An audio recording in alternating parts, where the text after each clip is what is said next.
বন্ধুরা, মুখে লেগে থাকার মতো একটি ভর্তা, সেটি হলো সিম ভর্তা। ভর্তাটা এভাবে বানিয়ে দেখুন, এতটাই মজাদার।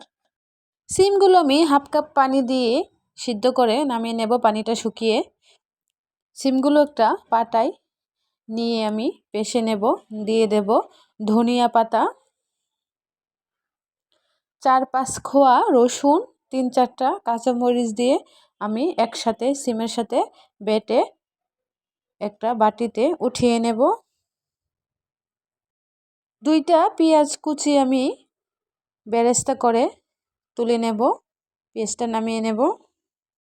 2টা শুকনো মরিচ, 1 চিমটি কালো জিরা ফোড়ন দিয়ে দেব সিমের বাটাটা। তারপর ভালো করে নাড়িয়ে দিয়ে দেব 3-4টা কাঁচামরিচ, স্বাদমতো লবণ ও ভেজে রাখা পেঁয়াজ বেরেস্তাটা দিয়ে আমি আরও 2-3 মিনিটের মতো রান্না করে